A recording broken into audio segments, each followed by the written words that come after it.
Hi friends. आज के video में हम जानेंगे तीन ऐसी चीज़ें जो आपको सेल्स में सफल करने में बहुत बहुत इम्पॉर्टेंट भूमिका निभा सकती है। पर उससे पहले बात करते हैं थोड़ा सेल्स के बारे में। इंडिया में सेल्स को लेके स्पेशली एक स्कूल कॉलेज लेवल पे या कई शहरों में और स्पेशली छोटे शहरों में एक गलत धारणा है, एक परसेप्शन है कि सेल्स, क्योंकि एक परसेप्शन वहाँ पे उनका डोर टू डोर सेल्स से आता है। उन्हें लगता है सेल्समैन या सेल्स में होना मतलब लोगों के पीछे पड़ना किसी चीज़ को बेचने के लिए। थोड़ा एक ऐसा इम्प्रेशन है कि ये कोई बहुत ज़्यादा इज्जत वाला काम नहीं है, जबकि ये कंप्लीटली फॉल्स और बहुत सच्चाई से दूर है। रियल में किसी भी कंपनी की सक्सेस में सबसे इंपॉर्टेंट रोल जो होता है वो सेल्स का और सेल्स डिपार्टमेंट का होता है। आप अपनी कंपनी में किसी भी चीज़ में कटौती कर सकते हैं, लेकिन अगर सेल्स ही नहीं हो रही है, अगर आपका प्रोडक्ट या आपकी सर्विस बिक ही नहीं रहा है, तो आपकी कंपनी ज़्यादा दिन एग्जिस्ट नहीं कर पाएगी। और इसीलिए बड़े बड़े कंपनीज में बड़ी बड़ी पोजीशंस पे सेल्स का एक बहुत इंपॉर्टेंट रोल होता है। बहुत ही वेल पेइंग जॉब्स होती हैं, बहुत ही हाई इंसेंटिव्स होते हैं और बहुत ही इम्पॉर्टेंट रोल्स होते हैं ये सेल्स के। तो अब समझते हैं कि सेल्स से रिलेटेड ये गलत धारणा है। तो ज़रूर हमने बात करी, सेल्स एक बहुत ही इंपॉर्टेंट रोल प्ले करता है कंपनी की ग्रोथ में और कंपनी की एग्जिस्टेंस में। लेकिन अब जब सेल्स करने की बात आती है या सेल्स में अपना करियर बनाने की बात आती है, तो क्या ऐसी तीन चीज़ें हैं जो वास्तव में एक, जिसे बोलते हैं ना हम, हैक, एक हैक हो सकता है आपके लिए बहुत जल्दी बहुत अच्छी सक्सेस पाने के लिए। तो ये तीन चीज़ों पे आज बात करेंगे। पहली चीज़ जो है वो है अंडरस्टैंडिंग योर कंज्यूमर। जब तक आप अपने ऑडियंस को यानी कि अपने कंज्यूमर को, अपने ग्राहक को अच्छे से समझते नहीं हैं, तब तक आप एक अच्छे सेल्समैन नहीं बन सकते। विच मीन्स आपको पता होना चाहिए कि आप जिसे बेचने जा रहे हैं उसकी लाइफ के क्या पेन पॉइंट्स हैं और आप जो प्रोडक्ट उसे दे रहे हैं वो उसकी प्रॉब्लम को कैसे सॉल्व करता है। राइट। आपको उसकी टाइमिंग भी तभी समझ में आएगी जब, ये बोलते हैं ना कि अच्छे सेल्समैन जो होते हैं वो उनकी टाइमिंग बहुत अच्छी होती है।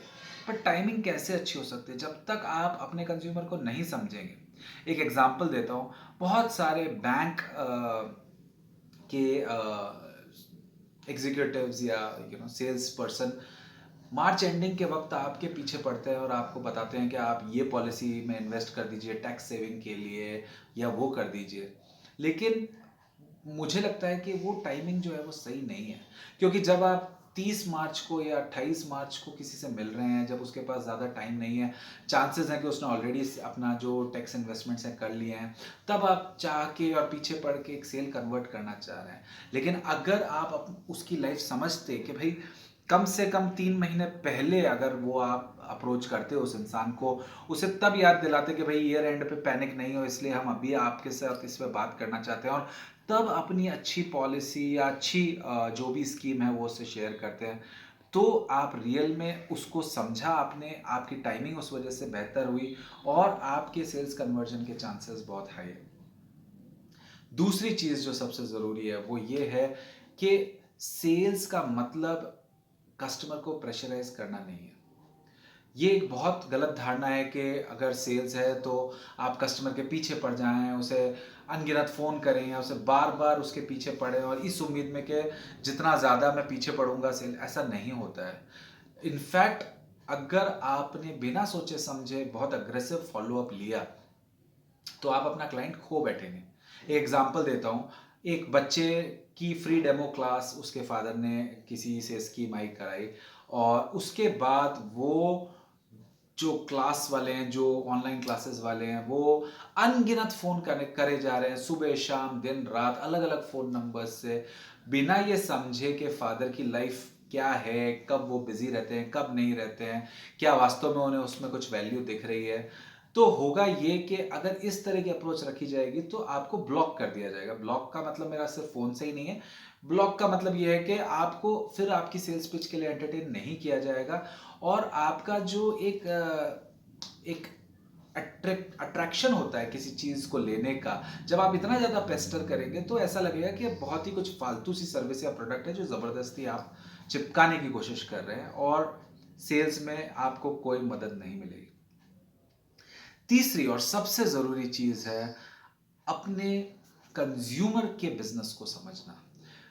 एंड व्हेन आई से बिजनेस, आप अपने कंज्यूमर को जो भी सर्विस या प्रोडक्ट बेच रहे हैं वो भी उसको लेवरेज करके आगे उसका कुछ कर रहा है, राइट? हो सकता है कुछ ऐसी चीजें हों जो उसकी पर्सनल लाइफ में वैल्यू ऐड कर रही है, लेकिन बहुत बार हम जो चीज बेचते हैं उसे फर्दर आपका क्लाइंट अपने बिजनेस के काम में ले रहा है, राइट? तो दोनों ही सूरतों में, या तो उनके बिजनेस में या फिर उनकी पर्सनल लाइफ में, वो क्या वैल्यू ऐड कर रहा है, जब आप वो चीज़ समझेंगे तो वो आपको एक बहुत ज़्यादा कॉन्फिडेंस देगा आपके प्रोडक्ट पे। आपकी जो प्राइसिंग है उस पे भी आपको, वरना होता ही है कि आपका कॉन्फिडेंस डगमगा जाता है कि अरे इतना महंगा प्रोडक्ट, या मेरा कहीं प्रोडक्ट या सर्विस ज़्यादा महंगा तो नहीं है, ये खरीदना चाहेंगे नहीं। लेकिन अगर आप 2 कदम आगे की सोच रखते हैं और जानते हैं कि उसको यूज करके वो कितना पैसा बना सकता है, तो आपको अपने प्रोडक्ट या सर्विस की वैल्यू रहेगी और आपका पिच भी जो है वो एकदम ऑथेंटिक होगा। तो दोस्तों, ये थे आज 3 हैक्स अच्छी सेल्स के लिए। आई होप आपको ये जानकारी से कुछ फ़ायदा होगा और आगे इसी तरह के टॉपिक्स पे जानकारी प्राप्त करने के लिए हमारे वीडियोस देखते रहें। Until then, thank you and take care. हमारे चैनल को सब्सक्राइब करें और किसी भी नए वीडियो के आने पर नोटिफिकेशंस प्राप्त करें।